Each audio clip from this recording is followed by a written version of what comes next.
Hello दोस्तों, everything से हमें बहुत बहुत स्वागत है। आज हम लेके आए हैं महात्मा गांधी के बारे में कुछ नोट्स हैं, इंपॉर्टेंट नोट्स है, ठीक है। और इस नोट्स को आप पीडीएफ में डाउनलोड भी कर सकते हैं, ठीक है दोस्तों। तो चलिए हम देखते हैं महात्मा गांधी के बारे में कौन कौन सा इंपॉर्टेंट क्वेश्चन बनता है, उसके बारे में हम डिस्कशन करेंगे, ठीक है।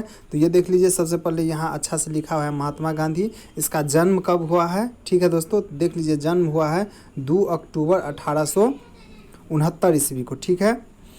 इसके पिता का क्या नाम है, करमचंद गांधी है, और माता का नाम पुतलीबाई है, ठीक है दोस्तों। इसका जो पत्नी की नाम है कस्तूरबा गांधी, और पुत्र का नाम, 4 गो पुत्र था, तो 4 पुत्र का नाम है हरिलाल, मणिलाल, रामदास और देवदास, जिसमें सबसे बड़ा है हरिलाल। ये क्वेश्चन पूछा गया है ग्रुप डी में भी, ये क्वेश्चन पूछा गया है जो महात्मा गांधी का सबसे बड़ा पुत्र का क्या नाम है, ठीक है। जब इसका मृत्यु हो गए हैं महात्मा गांधी जी का 30 जनवरी 1948 का, ठीक है। और यही है हमारे बापू जी, ठीक है। अगला क्वेश्चन देख लीजिए, इसमें बनता है महात्मा गांधी का जन्म जो हुआ है 1869 ईस्वी में, जन्म 2 अक्टूबर पोरबंदर कहाँ है, गुजरात में, काठियावाड़ा जो है गुजरात में हुआ है, ठीक है। 1876 ईस्वी में प्राइमरी स्कूल में अध्ययन किया, और कस्तूरबा से सगाई हुई 1876 ईस्वी में, ठीक है दोस्तों। 1881 ईस्वी में राजकोट हाई स्कूल में अध्ययन किया, और 1883 में 13 साल की उम्र में कस्तूरबा से शादी हो गया, ठीक है। इसके बाद देख लिए 85 में 63 वर्ष की आयु में पिता का निधन हो गया, और 1887 में मैट्रिक पास कर भावनगर के रामल दास कॉलेज में प्रवेश लिया, फिर एक सत्र बाद कॉलेज छोड़ दिया, ठीक है। 1888 में प्रथम पुत्र का जन्म हुआ, वकालत पढ़ने इंग्लैंड हो गया, 1888 में चला गया वकालत पढ़ने इंग्लैंड। 1891 ईस्वी में वकालत पढ़ाई पूरी कर देश लौटे, और फिर माता पुतलीबाई का निधन हो गया 1891 ईस्वी में। बम्बई तथा राजकोट में वकालत किया 1891 ईस्वी में, ठीक है। 1893 ईस्वी में देख लीजिए क्या है, भारतीय मुसलमानों द्वारा एक व्यवसाय संघ की मांग पर केसलर ने दक्षिण अफ्रीका के ट्रांसवाल की राजधानी प्रिटोरिया पहुंचे। दक्षिण अफ्रीका कब गए हैं, 1893 ईस्वी में प्रिटोरिया पहुंचे हैं। वहां उन्होंने सभी प्रकार के रंग भेद का सामना किया, कहाँ पे, दक्षिण अफ्रीका में, ठीक है। 1894 में देख लिए रंग भेद का सामना करने लगा। 1894 से वहीं रहकर सामाजिक कार्य करने लगा तथा वकालत करने का फैसला किया। नेटाल इंडिया कांग्रेस की स्थापना कब किया है, 1894 ईस्वी में नेटाल इंडिया कांग्रेस की स्थापना की है महात्मा गांधी जी। 1896 में देख लिए 6 महीने के लिए भारत लौटे तथा पत्नी तथा 2 पुत्रों को नेटाल ले गए। 6 महीना के लिए भारत लौटे थे 1896 ईस्वी में, और फिर वो पत्नी और पुत्र को लेके चले गए, ठीक है। 1899 में देख लीजिए, ब्रिटिश सेना के लिए बोअर युद्ध में भारतीय एम्बुलेंस का सेवा किया। किस युद्ध में, बोअर एम्बुलेंस में भारतीय एम्बुलेंस सेवा तैयार की, ठीक है, 1899 ईस्वी में, ठीक है। इसके बाद देख लीजिए, फिर देख लीजिए 1901 ईस्वी में सपरिवार स्वदेश रवाना हुआ तथा दक्षिण अफ्रीका में बसे। भारतीयों को आश्वासन दिया कि वे जब भी आवश्यकता महसूस करेंगे वापस लौट आएंगे, ठीक है। 1901 ईस्वी में क्या, सपरिवार स्वदेश रवाना हो गए वहाँ से, ठीक है। इसके बाद देख लीजिए, देश का दौरा किया, कलकत्ता के कांग्रेस अधिवेशन में भाग लिया तथा बम्बई में वकालत का दफ्तर खोला। 1902 में देख लीजिए, भारतीय समुदाय द्वारा बुलाए जाने पर दक्षिण अफ्रीका पुनः वापस लौट गए। फिर भारतीय वहाँ बुलाया तो फिर चला गया कहाँ, दक्षिण अफ्रीका चले गए। 1903 में देख लीजिए, जोहान्सबर्ग में वकालत का दफ्तर खोला, वहीं पे दक्षिण अफ्रीका में। इंडियन ओपिनियन की स्थापना किसने, महात्मा गांधी कब की है, 1903 ईस्वी। 1904 में देख लीजिए, इंडियन ओपिनियन साप्ताहिक पत्र का प्रकाशन आरंभ किया 1904 में। 1906 में देख लीजिए, जुलू विद्रोह के दौरान भारतीय एम्बुलेंस सेवा की तैयारी की, ठीक है। 1906 में भी एम्बुलेंस सेवा की तैयारी की। और फिर देख लीजिए, एशियाटिक ऑर्डिनेंस के विरुद्ध जोहान्सबर्ग में प्रथम सत्याग्रह अभियान आरंभ किया, ठीक है। इसके बाद 1907 में देख लीजिए, ब्लैंक एक्ट, भारतीयों तथा अन्य एशियाई लोगों के ज़बरदस्ती पंजीकरण के विरुद्ध सत्याग्रह किया था कब, 1997 ईस्वी में दोस्तों। फिर देख लीजिए 1997 के बाद 1907 के बाद 1908 में देख लीजिए, सत्याग्रह के लिए प्रथम बार जोहान्सबर्ग में कारावास दंड हुआ। कहाँ? 1908 में सत्याग्रह के लिए आंदोलन जारी रहा तथा द्वितीय सत्याग्रह में पंजीकरण प्रमाण पत्र जलाए गए, पुनः कारावास दंड मिला 1908 ईस्वी में। फिर देख लीजिए 1909 ईस्वी में सिविल डिसओबीडियंस से प्रभावित होकर लियो टॉल्स्टॉय से पत्राचार शुरू किया, जिनके kingdom of God is within you से गांधी काफ़ी प्रभावित हुए। ठीक है। फिर देख लीजिए जून में भारतीयों का पक्ष रखने इंग्लैंड रवाना। नवंबर में क्या हुआ? दक्षिण अफ्रीका वापसी के समय जहाज में हिंद स्वराज लिखा। जहाज में हिंद स्वराज कहाँ लिखा है? हिंद स्वराज जो पुस्तक है वो कहाँ लिखा है? महात्मा गांधी दक्षिण अफ्रीका से वापसी आते समय जहाज में लिखे हैं। ठीक, कब लिखे हैं? 1909 ईस्वी में। इसके बाद 10 में देख लिए जोहान्सबर्ग के निकट टॉल्स्टॉय फॉर्म की स्थापना किया। टॉल्स्टॉय फॉर्म की स्थापना गांधी जी ने दक्षिण अफ्रीका जोहान्सबर्ग में किया। कब किए हैं? 1910 ईस्वी में। इसके बाद 13 में देख लीजिए रंगभेद तथा दमनकारी नीतियों के विरुद्ध सत्याग्रह जारी रखा। द ग्रेट मार्च का नेतृत्व किया। उसमें 2000 भारतीय खाद्यान्न कर्मियों में न्यू कैलस से नेटाल तक की पदयात्रा की, अतः सरकार को झुकना पड़ा। ठीक है। फिर 1914 में देख लीजिए जून में गांधी जी समटस समझौता के द्वारा समस्या का समाधान हुआ, जिसके द्वारा गांधी वापस भारत आए। स्वदेश वापस लौटते समय गांधी जी ने इंग्लैंड में एक भारतीय अस्पताल इकाई स्थापित की, जिसके लिए वापस जाने पर उन्हें केसर-ए-हिंद का स्वर्ण पदक दिया गया। 1914 में केसर-ए-हिंद की उपाधि दिया था। 15 में देखिए 21 वर्ष के प्रवास के बाद जनवरी में स्वदेश लौटे। मोई में कोचरब में सत्याग्रह आश्रम की स्थापना किया, गुजरात में है, कि जो 1917 में साबरमती नदी के पास स्थापित हुआ। ठीक है। फिर से देख लीजिए 1915 ईस्वी में, बहुत इंपॉर्टेंट है। 21 वर्ष के प्रवास के बाद जनवरी में स्वदेश लौटे गांधी जी। मोई में कोचरब में सत्याग्रह आश्रम की स्थापना की, जो 1917 में साबरमती नदी के पास स्थित हुआ। ठीक है। फिर देख लीजिए 1916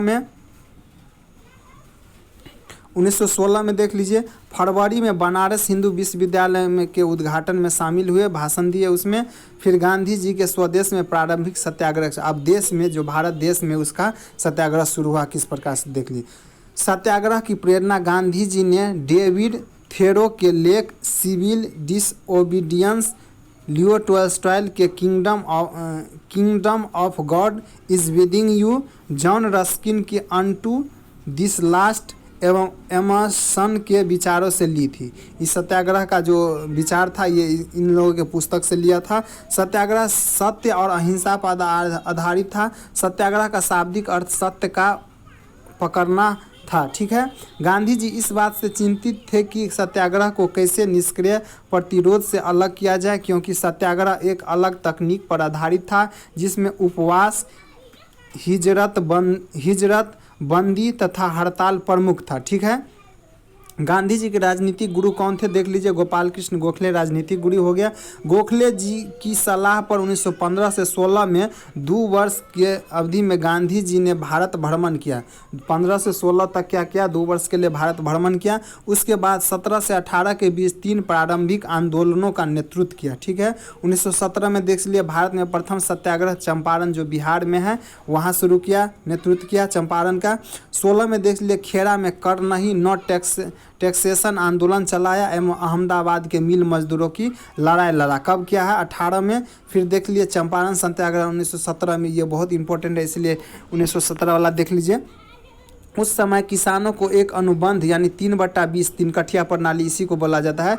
3/20 में यानी 20 कट्ठा में 3 कट्ठा भाग पर नील की खेती करने के लिए बाध्य किया। मतलब 20 कट्ठा में आपको 3 कट्ठा नील की खेती करना पड़ता था, अंग्रेज इसके लिए बाध्य कर दिया था। ठीक है। फिर क्या किया? किसान इससे छुटकारा चाहते थे, इसके लिए राजकुमार शुक्ल ने गांधी जी को आमंत्रित किया। तब गांधी जी ने भारत में पहली सत्याग्रह चंपारण बिहार से ही शुरू किया। सरकार झुकी, जांच के लिए आयोग का गठन किया गया।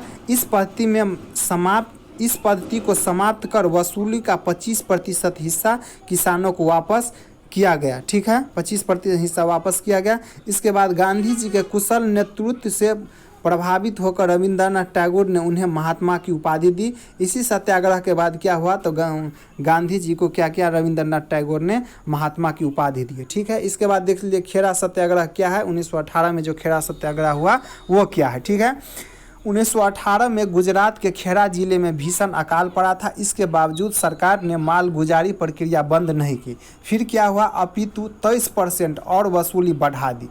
वहाँ तो एक तो भीषण अकाल था, इसके बाद क्या क्या 23% वसूली बढ़ा दी। जबकि राजस्व व्यवस्था के अनुसार यदि फसल का उत्पादन कुल उत्पादन के 1/4 से कम हो तो किसानों का कर्ज माफ़ कर देना चाहिए। इस पर गांधी जी ने घोषणा की, यदि सरकार गरीब किसानों का कर्ज माफ़ कर दे तो सक्षम किसान स्वयं कर दे देंगे। जो किसान सक्षम है वह स्वयं कर्ज क्या कर देंगे, कर जमा कर देंगे। ठीक है, सरकार ने गुप्त रूप से अपने अधिकारियों से वह कहा कि जो किसान सक्षम है उन्हीं से कर लिया जाए। ठीक है, इसके बाद देखिए अहमदाबाद मिल मजदूर क्या था, हड़ताल जो हुआ था 1918 में। यह आंदोलन भारतीय कपड़ा मिल मालिकों के विरुद्ध में था। यहाँ पर मजदूरों के बोनस को लेकर गांधी जी ने भूख हड़ताल करने को कहा तथा स्वयं भूख हड़ताल की। यह उनकी पहली भूख हड़ताल थी। इसके फलस्वरूप मिल मालिक समझौतों को तैयार हो गया। इस मामले को एक ट्रिब्यूनल को सौंप दिया जिसने मजदूरों का पक्ष लेते हुए 35% बोनस देने का फैसला किया। ये हो गया मिल मजदूर। इसके बाद देख लीजिए गांधी जी का खिलाफत आंदोलन क्या है। खिलाफत आंदोलन 1919 से 1922 तक चला था। उद्देश्य क्या था खिलाफत आंदोलन का, ठीक है।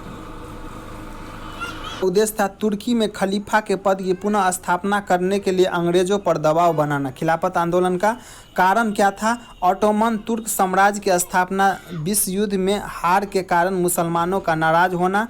दूसरा था सेब्रे की संधि 1920 ईस्वी में तुर्की के साथ कठोर शर्तों ने आग में घी का काम करना। अंग्रेजों द्वारा सुल्तान के विरुद्ध उकसाए जाने से अरब में विद्रोह हुआ जिससे भारत में मुसलमानों की भावना आहत हुई। ठीक है, इसके बाद देख लिया प्रथम विश्व युद्ध की समाप्ति के बाद ब्रिटिश सरकार ने तुर्की साम्राज्य का विघटन करने का निश्चय किया, जिनके कारण भारत में खिलाफत आंदोलन प्रारंभ हुआ था और 17 अक्टूबर 1919 ईस्वी को अखिल भारतीय स्तर पर खिलाफत दिवस मनाया गया। कब, 17 अक्टूबर 1919 ईस्वी के, ठीक है। और आंदोलन प्रारंभ हो गया। 10 अक्टूबर 1920 ईस्वी को संपूर्ण सिवर्स संधि के बाद तुर्की का विभाजन हो गया। कब हुआ, 1920 ईस्वी में। सिवर्स संधि के बाद तुर्की का विभाजन हो गया। मौलाना मोहम्मद अली और शौकत अली ने खिलाफत कमेटी का गठन कर अंग्रेजों को खिलाफ खिलाफत आंदोलन प्रारंभ कर दिया। ठीक है, इस आंदोलन का समर्थन कांग्रेस द्वारा किया गया क्योंकि महात्मा गांधी जी के विचार से अंग्रेजों को खिलाफ हिंदू और मुसलमानों के एक होने का यह स्वर्णिम अवसर था। ठीक है, जब मुस्तफ़ा कमाल पाशा के नेतृत्व में टर्की के खलीफा की सत्ता समाप्त कर दी गई तो 1922 ईस्वी में यह आंदोलन स्वतः ही समाप्त हुआ। खिलाफत आंदोलन कब समाप्त हो गया, 1922 ईस्वी में। अब देखिए असहयोग आंदोलन 20 से 22 ईस्वी में क्या था, महात्मा गांधी का क्या भूमिका। गांधी जी को रॉलेट एक्ट एवं मॉन्टेग चेम्सफोर्ड सुधार में बड़ा आघात लगा। मुसलमानों ने भी खिलाफत कमेटी का गठन कर खिलाफत आंदोलन शुरू किया। गांधी जी ने अंग्रेजों को खिलाफ असहयोग आंदोलन चलाने का निश्चय किया। ठीक है, उद्देश्य देख लीजिए ब्रिटिश भारत उद्देश्य क्या था, ब्रिटिश भारत की राजनीतिक, आर्थिक तथा सामाजिक संस्था का बहिष्कार करना और शासन की मशीनरी को बिल्कुल ठप करना। ठीक है, शुरुआत कब हुआ था, 1920 में राष्ट्रीय कांग्रेस के कलकत्ता अधिवेशन से। ठीक है, बाद में क्या किया, दिसंबर 1920 ईस्वी में कांग्रेस का नागपुर अधिवेशन 1920 में जो हुआ था, अधिवेशन में इस निर्णय को स्वीकृति दी गई। जनवरी 1921 में कांग्रेस द्वारा गांधी जी के नेतृत्व में ईमानदारी पूर्वक असहयोग आंदोलन का प्रारंभ किया। ठीक है, असहयोग आंदोलन का प्रारंभ हो गया। इसके बाद देख लीजिए असहयोग आंदोलन को सफल बनाने हेतु किए गए प्रयास क्या सब था। सरकारी उपाधियों, वैधानिक तथा अवैधानिक पदों का त्याग करना, सरकारी उत्सवों अथवा दरवाज़ों में सम्मिलित न होना, सरकारी एवं अर्ध सरकारी स्कूलों का त्याग करना और 1919 के अधिनियम के अंतर्गत होने वाले चुनावों का बहिष्कार करना, सरकारी अदालतों का बहिष्कार करना और विदेशी माल का बहिष्कार करना, ये सब उद्देश्य था असहयोग आंदोलन का। इसके बाद गांधी जी ने पत्र द्वारा वायसराय लॉर्ड रीडिंग को सूचित किया कि यदि सरकार ने अपना रवैया न बदले तो शीघ्र ही कर न देने का आंदोलन चलाया जाएगा। आंदोलन समाप्ति एवं उसका कारण क्या था, ठीक है। गांधी जी ने कहा था कि आंदोलन पूरी तरह अहिंसक होना चाहिए, गांधी जी पहले ही कह दिए थे, किंतु 5 फरवरी 1922 ईस्वी में चौरा चौरी कांड की वजह से इसे स्थगित कर दिया, असहयोग आंदोलन को स्थगित कर दिया। चौरा चौरी कांड क्या था, ठीक है, देख लीजिए। चौरा चौरी कांड 4 फरवरी 1922 को शुरू हुआ। चौरा चौरी उत्तर प्रदेश में गोरखपुर के पास एक कस्बा है। यहाँ 4 फरवरी 1922 को भारतीय आंदोलनकारियों ने ब्रिटिश सरकार की एक पुलिस चौकी को आग लगा दी, जिससे उसमें छुपे हुए 22 पुलिसकर्मी जिंदा जलाए गए। इस घटना को चौरा चौरी कांड के नाम से जाना जाता है। इसके बाद क्या किया, असहयोग आंदोलन स्थगित करे, हिंसा हो गया जिसके कारण क्या हो गया, स्थगित कर दिया, ठीक है दोस्तों। इसके बाद देख लीजिए 1919 की घटना क्या है। रॉलेट बिल पास हुआ जिसमें भारतीयों के आम अधिकार छीने गए। विरोध में उन्होंने पहला अखिल भारतीय सत्याग्रह छेड़ा। राष्ट्रव्यापी हड़ताल का आह्वान भी सफल हुआ, ठीक है दोस्तों। इसके बाद देख लीजिए अंग्रेजी साप्ताहिक पत्र यंग इंडिया तथा गुजराती साप्ताहिक नवजीवन के संपादक का पद ग्रहण किया। कब किया, 1919 ईस्वी में। 1920 में देख लीजिए Akhil Bharatiya home rule league के अध्यक्ष निर्वाचित किए गए हुए। कैसर ए हिंद पदक लौटाया, 1920 में कैसर ए हिंद के पदक को लौटा दिया। द्वितीय राष्ट्रव्यापी सत्याग्रह आंदोलन का आरंभ किया, ठीक है। फिर 1921 में देख लीजिए बम्बई में विदेशी वस्त्रों की होली जलाई गई, 21 की घटना है। सांप्रदायिक हिंसा के विरुद्ध बम्बई में 5 दिन का उपवास एवं व्यापक अवज्ञा आंदोलन प्रारंभ किया। कब है, 1921 ईस्वी।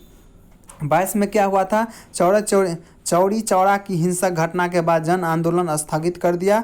और फिर 22 में देख लीजिए उन पर राजद्रोह का मुकदमा चला गया, उन्हें स्वयं को दोषी स्वीकार किया गया, ठीक है। जॉर्ज ब्रमफील्ड द्वारा 6 वर्ष कारावास का दंड दिया गया। किसके द्वारा, जॉर्ज ब्रमफील्ड द्वारा 6 वर्ष का कारावास दे दिया गया गांधी जी को, ठीक है। इसके बाद देख लिए 1923 ईस्वी में दक्षिण अफ्रीका में सत्याग्रह पुस्तक तथा आत्मकथा के कुछ अंश कारावास के दौरान लिखे, ठीक है। दक्षिण अफ्रीका में क्या सब हुआ था, दक्षिण अफ्रीका में सत्याग्रह पुस्तक तथा आत्मकथा के कुछ अंश कारावास में लिखे। फिर क्या 24 में क्या लिखे हैं, सांप्रदायिक एकता के लिए 21 दिन का उपवास रखा। बेलागांव कांग्रेस अधिवेशन के अध्यक्ष चुने गए, ठीक है, 24 में। 25 में क्या किए गांधी जी, 1 वर्ष के राजनीतिक मौन का निर्णय लिए। 1 वर्ष का राजनीतिक मौन का निर्णय लिए हैं, कब, 25 में। 28 में देख लीजिए कलकत्ता कांग्रेस अधिवेशन में भाग लिया, पूर्ण स्वराज का आह्वान किया। कब, 1928 ईस्वी। 29 में देख लीजिए क्या है, लाहौर कांग्रेस अधिवेशन में 26 जनवरी को स्वतंत्रता दिवस घोषित किया, ठीक है। 1929 में लाहौर में यह लिया था। पूर्ण स्वराज के लिए राष्ट्रव्यापी सत्याग्रह आंदोलन आरंभ किया, ठीक है। 1930 में देख लिए ऐतिहासिक नमक सत्याग्रह किया। 30 में साबरमती से दांडी तक की यात्रा का नेतृत्व सविनय अवज्ञा आंदोलन आरंभ किया। कब, 1930 ईस्वी में, 12 मार्च को हुआ था। इसके बाद ये 1931 में देख लीजिए गांधी इरविन समझौता 31 में हुआ। द्वितीय गोलमेज परिषद के लिए इंग्लैंड यात्रा किया। वापसी में महान दार्शनिक रोमा रोला से भेंट हुआ, ठीक है। कब भेंट हुआ है गांधी जी को रोमा रोला से, 31 ईस्वी में। इसके बाद देख लिए साइमन कमीशन 1927 में जब भारत आए थे। साइमन कमीशन के गठन 1927 में 1919 के भारत शासन अधिनियम की समीक्षा के लिए उस आयोग का गठन किया था। किसका, साइमन कमीशन का। अध्यक्ष कौन था, सर जॉन साइमन था। विरोध का कारण क्या था, इस आयोग में एक भी भारतीय नहीं था, जिसके कारण इसका विरोध हुआ। इसलिए भारतीयों को लगता था कि इसकी रिपोर्ट में पक्षपात होगा और अंग्रेजों के हितों का ध्यान रखा जाएगा, ठीक है। इसलिए इसका विरोध हुआ। बहिष्कार का निर्णय क्या था, कांग्रेस के मद्रास अधिवेशन 1927 में एम.एन. अंसारी की अध्यक्षता में क्या किया था, बहिष्कार का निर्णय लिया गया था, ठीक है। इसके बाद देख लीजिए भारत आगमन कब हुआ है, साइमन कमीशन 3 फरवरी 1928 को साइमन कमीशन बम्बई भारत पहुंचा। साइमन कमीशन से जुड़े कुछ तथ्य देख लीजिए। साइमन कमीशन जुड़े कुछ तथ्य क्या है, जब लाहौर लाठीचार्ज में लाला लाजपत राय घायल हुए तो उन्हें कहा कि मेरे ऊपर लाठियों से किया एक एक वार अंग्रेज शासन की ताबूत की आखिरी कील साबित होगी। ये किसका कहना था? लाला लाजपत राय। लाला लाजपत राय के क्या हुआ था? लाठी से वार, जब वहाँ ये लोग विरोध कर रहे थे, इसमें था भगत सिंह सबसे के साथ, तो वहाँ लाठी से उस पर वार किया गया जिसके कारण उसके सर पर चोट लग गया। तो वो मरते वक्त यही कहे थे कि मेरे ऊपर लाठियों से किया गया एक एक वार अंग्रेज शासन की ताबूत की आखिरी कील साबित होगा। ठीक है, इसके बाद देख लीजिए 1928 से 1929 के बीच कमीशन 2 बार भारत आया और मई 1930 में अपनी रिपोर्ट प्रस्तुत किया, जिस पर लंदन में आयोजित गोलमेज सम्मेलन पर विचार होना था। ठीक है, 1930 से गोलमेज सम्मेलन शुरू हो गया। साइमन कमीशन की प्रमुख सिफारिशें क्या था? ठीक है, तो वो देख लीजिए। प्रांतों में दोहरा शासन समाप्त करके प्रांतों में उत्तरदायी शासन स्थापित किया जाए। फिर था केंद्रीय शासन में किसी प्रकार का परिवर्तन नहीं किया जाए। भारत के लिए संघीय शासन की स्थापना की जाए। उच्च न्यायालय को भारतीय सरकार के अधीन रखा जाए। अल्पसंख्यकों के हितों के लिए गवर्नर व गवर्नर जनरल को विशेष शक्तियाँ दी जाए। प्रांतीय विधानमंडलों के सदस्य की संख्या में वृद्धि की जाए और संघ की स्थापना से पहले भारत में एक बृहत्तम भारतीय परिषद की स्थापना की जाए। बर्मा को ब्रिटिश शासन से अलग किया जाए। अखिल भारतीय संघ के विचारों को न माना जाए। ठीक है, इसके बाद देख लीजिए आगा था प्रत्येक 10 वर्ष पश्चात भारत की संवैधानिक प्रगति की जांच को समाप्त कर दिया जाए तथा ऐसा नवीन लचीला संविधान बनाया जाए जो स्वतः विकसित होता रहे। ठीक है, ये सब इसका रिपोर्ट था। इसके बाद नेहरू रिपोर्ट देख लीजिए 1928 में आया है। नेहरू रिपोर्ट क्या कह रहा है? साइमन कमीशन की नियुक्ति के विरोध में दिल्ली में 12 फरवरी 1928 को एक सर्वदलीय सम्मेलन हुआ जिसमें 29 सदस्यों के प्रतिनिधियों ने भाग लिया। ठीक है, लॉर्ड बर्कनहेड भारत सचिव थे उस टाइम। राष्ट्र नेतृत्व को एक ऐसा संविधान बनाने की चुनौती थी जिसे सभी स्वीकार करें। ठीक है, 1927 में मद्रास अधिवेशन में यह तय किया गया कि अन्य राजनीतिक दलों की संविधान का मसौदा बनाया जाए। ठीक है, इसके बाद क्या हुआ? 19 मई 1928 ईस्वी को डॉक्टर अंसारी की अध्यक्षता में बम्बई में सर्वदलीय सम्मेलन हुआ। इसमें मोतीलाल नेहरू की अध्यक्षता में एक सर्व समिति की गठन की गई जिसे संविधान सभा का मसौदा तैयार करने का कार्य सौंपा गया। किसको? मोतीलाल नेहरू को अध्यक्षता में किया हुआ था। नेहरू समिति ने 28 अगस्त 1928 को अपनी रिपोर्ट सौंपी। इसे लखनऊ में आयोजित सभा में स्वीकार किया गया। नेहरू समिति को कहाँ किया गया स्वीकार? तो लखनऊ में आयोजित सभा में। ठीक है, इसके बाद देख लिए नेहरू समिति रिपोर्ट की कुछ महत्वपूर्ण सिफारिशें क्या था नेहरू रिपोर्ट में? देश के नए संविधान का स्वतंत्र उपनिवेश पर आधारित होने की मान्यता, विवेक व्यवस्था तथा धर्म की स्वतंत्रता व्यवस्था, भारत को डोमिनियन स्टेट का दर्जा दिया जाए, सांप्रदायिक निर्वाचन प्रणाली को समाप्त किया जाए, संयुक्त निर्वाचन प्रणाली अपनाई जाए, भारत में उच्चतम न्यायालय की स्थापना की जाए, संघ लोक सेवा आयोग की स्थापना की जाए, भाषाई आधार पर प्रांतियों का गठन हो और भारत में धर्मनिरपेक्ष राज्य होगा किंतु अल्पसंख्यकों के धार्मिक एवं सांस्कृतिक हितों का पूर्ण संरक्षण होगा। ठीक है, केंद्र एवं प्रांत में संघीय सरकार पर शक्ति विभाजन, युवा सार्वभौमिक मताधिकार की व्यवस्था। ठीक है, ये सब था। इसके बाद देख लीजिए दांडी मार्च जो हुआ है 1930 में, इसके बारे में दांडी मार्च यानी नमक सत्याग्रह के बारे में। दिसंबर 1929 ईस्वी में कांग्रेस के लाहौर अधिवेशन में पूर्ण स्वराज का झंडा फहराया गया था।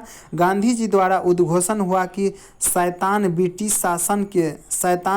शासन के समक्ष समर्पण ईश्वर तथा मानव के विरुद्ध अपराध है। गांधी जी के शब्द मतलब ये शब्द है, शैतान ब्रिटिश शासन के समक्ष समर्पण ईश्वर तथा मानव के विरुद्ध अपराध है। गांधी जी के शब्द ये थे। इस घोषणा के साथ ही 26 जनवरी 1930 ईस्वी को पूरे देश में स्वतंत्रता दिवस मनाया गया। ठीक है, इसके बाद गांधी जी ने 12 मार्च 1930 को क्या किया? साबरमती आश्रम से 78 अनुयायियों के साथ 24 दिन की पद यात्रा की। वह 5 अप्रैल को दांडी पहुंचकर 6 अप्रैल को नमक का कानून तोड़ा और ये कितना था? 385 से 390 किलोमीटर। ठीक है दोस्तों, सुभाष चंद्र बोस ने इसकी तुलना नेपोलियन के पेरिस मार्च व मुसोलिनी के रोमन मार्च से की है। ठीक है, ये दांडी यात्रा को। ठीक है, किसने? सुभाष चंद्र बोस। घरसना में नमक सत्याग्रह का नेतृत्व किसने किया था? सरोजनी नायडू ने। इमाम साहब मनीलाल गांधी जी के बेटे ने किया। इमाम साहब मनीलाल गांधी जी के बेटे ने किया। उत्तर पूर्व में इस आंदोलन का नेतृत्व 13 वर्षीय नागा महिला ने किया। जवाहरलाल नेहरू ने इसे रानी की उपाधि दी।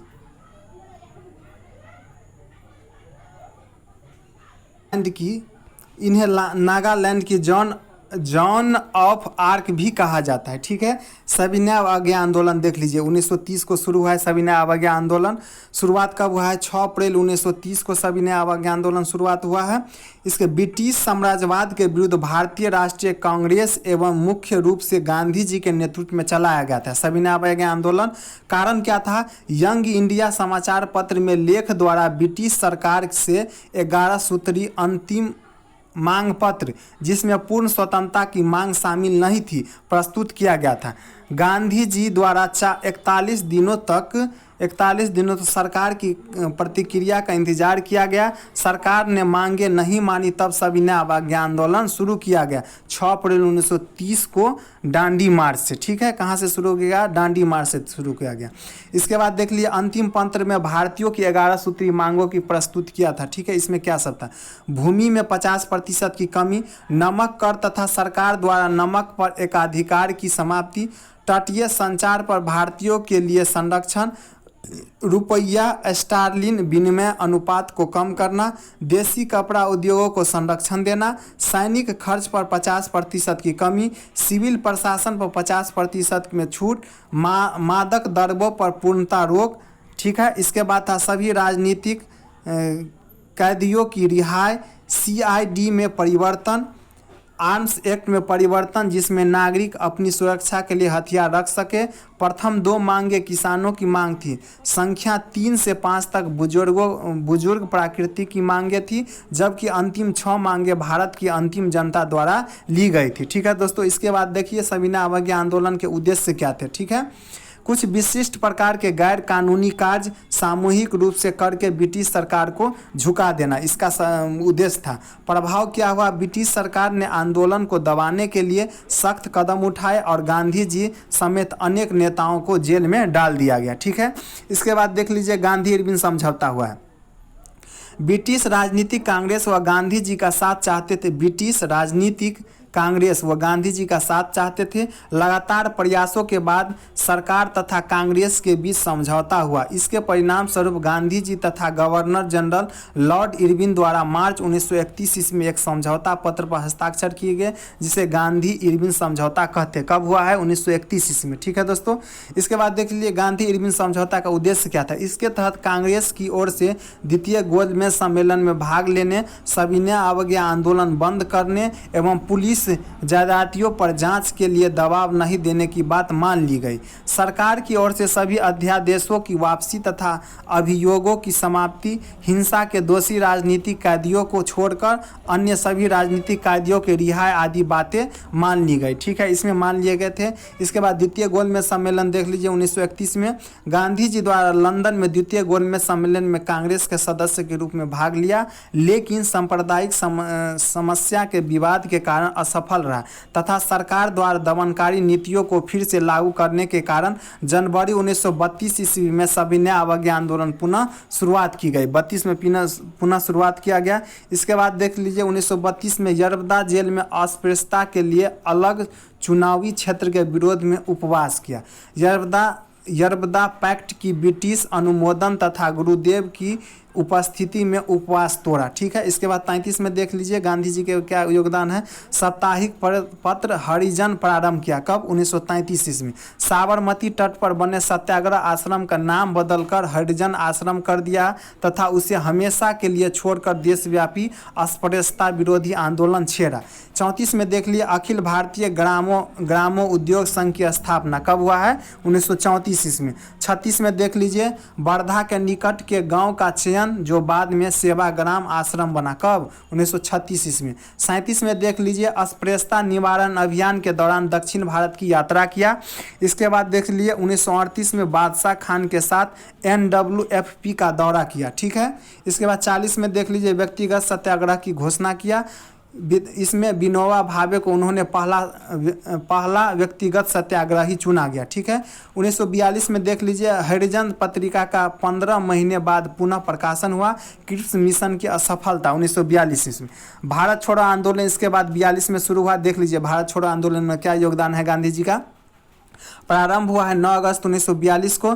विवरण देख लीजिए। भारत की जल्दी आज़ादी दिलाने के लिए महात्मा गांधी द्वारा अंग्रेजी शासन के विरुद्ध एक बड़ा फैसला था। मूल मंत्र करो या मरो था। ठीक है। भारत छोड़ो आंदोलन का मूल मंत्र क्या था? करो या मरो, डू और डाई। ठीक है। परिणाम क्या है? यह आंदोलन भारत को स्वतंत्र भले न करवा पाए हो, लेकिन इसका दूरगामी सुखदायी रहा इनके लिए। भारत की स्वाधीनता के लिए किया जाने वाला अंतिम महाप्रयास कहा गया। ठीक है। भारत की स्वाधीनता के लिए किया जाने वाला अंतिम महाप्रयास कहा गया। ठीक है। 44 में देख लीजिए 22 फरवरी को आगा खां महल में कस्तूरबा का 62 वर्ष के विवाहित जीवन के पश्चात 74 वर्ष की आयु में निर्धन हो गया। कहाँ पे? आगा खां पैलेस में। इसके बाद 1946 में ब्रिटिश कैबिनेट मिशन से भेंट। पूर्वी बंगाल के 49 गांवों की शांति यात्रा जहां सांप्रदायिक दंगों की आग भड़की हुई थी। ठीक है। इसके बाद 47 में क्या किया? सांप्रदायिक शांति के लिए बिहार यात्रा किया। नई दिल्ली में लॉर्ड माउंटबेटन तथा जिन्ना से भेंट। देश विभाजन का विरोध किया। देश के स्वाधीनता दिवस 15 अगस्त 1947 को कलकत्ता में दंगे शांत कराने के लिए उपवास तथा प्रार्थना किए। ठीक है। 15 अगस्त के बाद। इसके बाद गांधी जी ने गांधी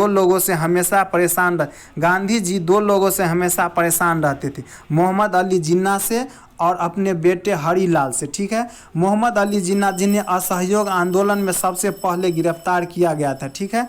तेज बहादुर सप्रू और MR जाफर की सहायता से गांधी इरविन समझौता हो पाया था। ठीक है। भारत छोड़ो आंदोलन के समय गांधी सहित अन्य नेताओं को गिरफ्तार करने की योजना को ब्रिटिश सरकार ने ऑपरेशन जीरो आवर नाम दिया गया था। ठीक है। किसकी ऑपरेशन जीरो आवर क्या है? तो भारत छोड़ो आंदोलन के समय गांधी सहित अन्य नेताओं का गिरफ्तार करने की योजना को ब्रिटिश सरकार ने ऑपरेशन जीरो आवर नाम दिया। ठीक है। इसके बाद देख लीजिए गांधी जी की आत्मकथा my experience with truth Gujarati भाषा में लिखी गई है। My experience with truth Gandhi ji की आत्मकथा है। इसके बाद गोलमेज सम्मेलन में राउंड टेबल क्या हुआ है? ठीक है।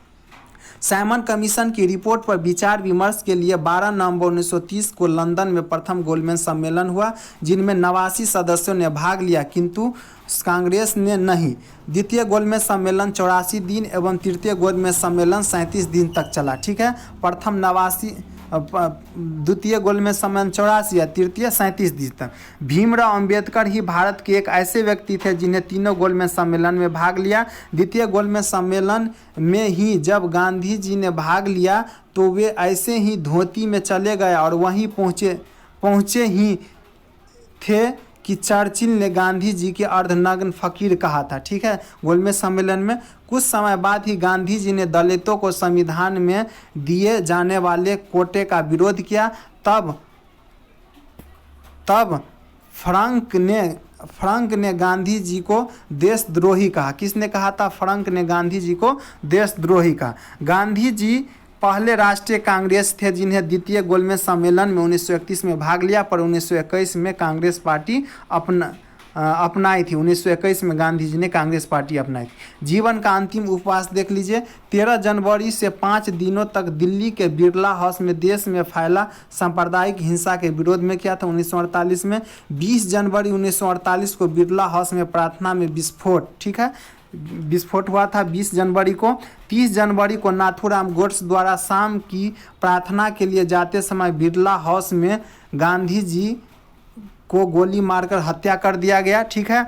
इसके बाद गांधी जी की मृत्यु पर उन्हें कंधा देने वाला मुस्लिम अबुल कलाम आज़ाद जो भारत के पहले शिक्षा मंत्री थे। ठीक है। शहीद दिवस 30 जनवरी को गांधी की पुण्यतिथि पर ही मनाया जाता है। गांधी जी की समाधि यमुना नदी के किनारे नई दिल्ली में राजघाट नामक स्थान पर स्थित है, जिनका चबूतरा काले संगमरमर से बना हुआ है। ठीक है दोस्तों।